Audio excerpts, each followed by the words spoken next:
next, Joe, our big brother evictee.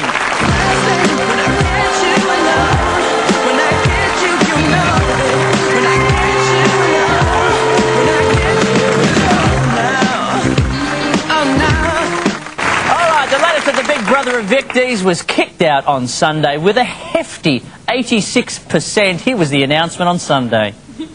It's time to go. Me. It's me.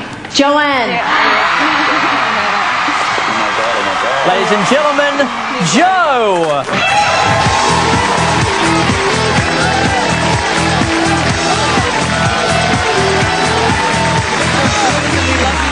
There you go. Hello.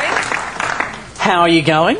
A bit nervous. Why is that? Meeting you. This is You're exciting. okay. You're okay. Now, how have you found the reaction has been to you now that you're on the outside? Well, initially, I was shocked at what I saw on Sunday night, the packages, because I had no idea how I was being portrayed in the house. Yeah, I was mortified on the stage. I was lost for words, as you would have seen, and Gretel just had to carry me through that interview because I just couldn't talk. I was just so overwhelmed. And when you saw the 86%, yeah, were you worried about what people were going to think of you? No. I mean, like, it's understandable that, you know, with what they saw of me in those packages, they probably didn't like me too much. And how have you found people have reacted? Well, initially, I think, yeah, bad response. But, you know, you get 24 minutes out of a 24-hour day, and you've got to remember there's a lot of things taken out of context. And, you know, yeah, I was affectionate towards the boys, but so was I towards the girls. You know, we're a big family in that house, and it's just those walls, that compound intensifies and amplifies everything, you know. So were you as affectionate with the ladies as you were with the gents? I was with Chrissy, pretty much. I used to give her big bear hugs because she's so soft and cuddly.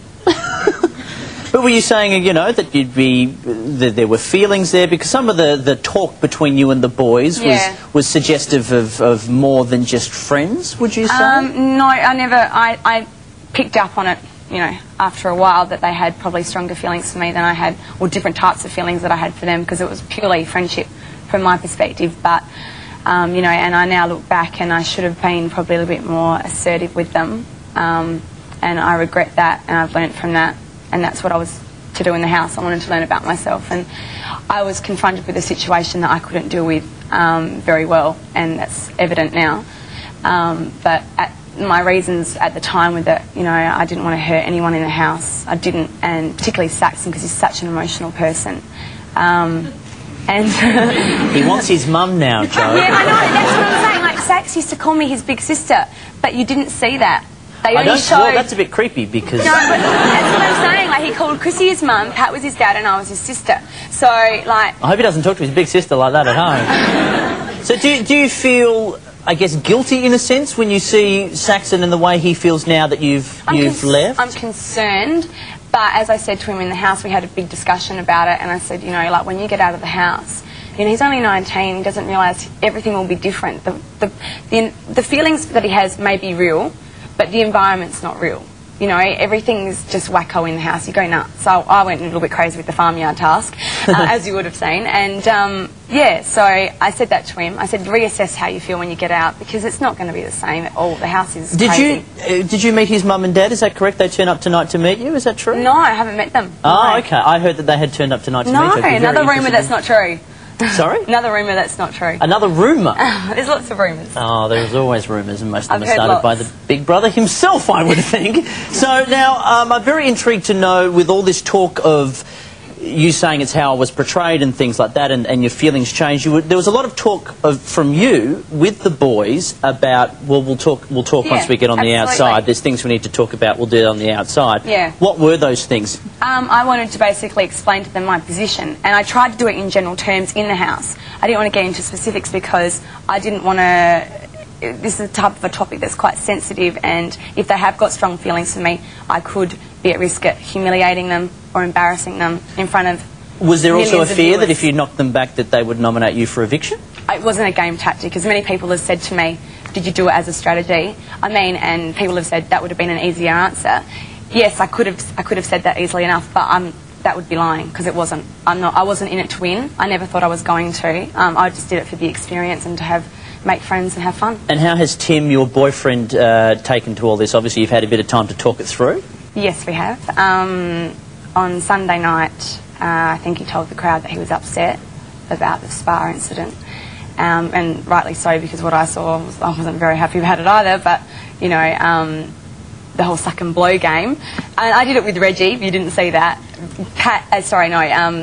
Chrissy and Dan did it, and it was like a piece of cardboard that was between our mouths. Yeah, like Reggie introduced that going. Oh, I wish he didn't now. But anyway, yeah, like he had said that, and so then I walked off stage and we had a quick chat, and he basically said to me, you know, that's what I was thinking, Joe. I explained my position, and he goes, but I just needed to hear it from you.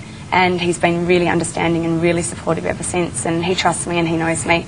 All my family and friends know me, and I've had so much support from Adelaide, where I'm from, and you know, and I feel really loved now. You know, like, and you know, it's all been good since. Yeah. Now, you're actually a lawyer. Yes, I am.